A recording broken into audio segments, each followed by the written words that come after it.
according to FHP. Many of us know firsthand how tough getting a mortgage loan can be, even with the changes at FHA, Fannie Mae, and Freddie Mac. Well, here with some creative ways to buy a home is your favorite lifestyle lawyer, and mine too, Shari, and I think we can put John into that mix as well. I hope so. Thanks for joining us. Someone call my mom and tell her that. We like you. We really like you. All right, let's get serious about getting a home and home ownership. We know what a lease option is. You rent a house with the option to buy. The landlord gives you an option to buy. But what is this contract for deed? That I've not heard of. So a contract for deed, you sign a purchase contract to buy the house. Rather than getting the title right away, though, there's usually a certain amount of period, sometimes several years, and you actually make payments to the owner. Typically, part of that will go towards the purchase price, and then either after the passage of a certain amount of time or after you've paid a certain amount of money, that's when you actually get the title to the property.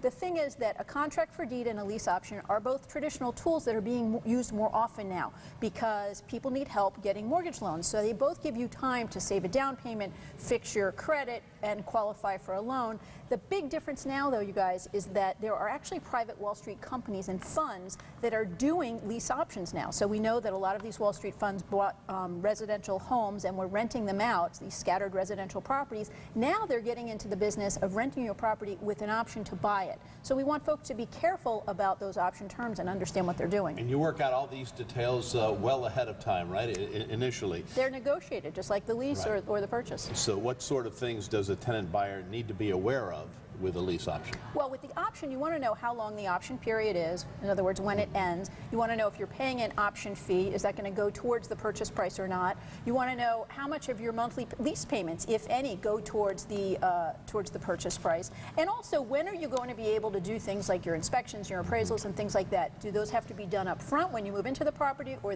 can they be done when you decide to exercise the option? Now, is there anything else that a person thinking about going through this procedure, the contract for deed, needs to know, including my question of, do you need to have an attorney to do all this? Right. Well, the big difference with a contract for deed, you need to be aware of the same things as for the option.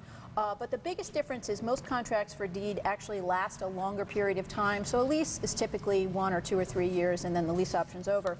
With a contract for deed, it could last 3 or 4 or 5 years, 10 years until you pay down that amount. So one thing that's important is you want to know if you can assign that right, because a lot of people get married, a lot of people move away. You don't want all that money to be lost just because you haven't closed yet. And they can't sell it out from under you because you're locked in. Exactly, which is different from a right of first refusal, because with a right of first refusal, it means that they can, if they find another buyer, you just have the right to step into that buyer's shoes. All right. But with both of these, they can't sell them from under you. Very good tip. Yeah, Thank you very much. Thanks, Shari. Take care.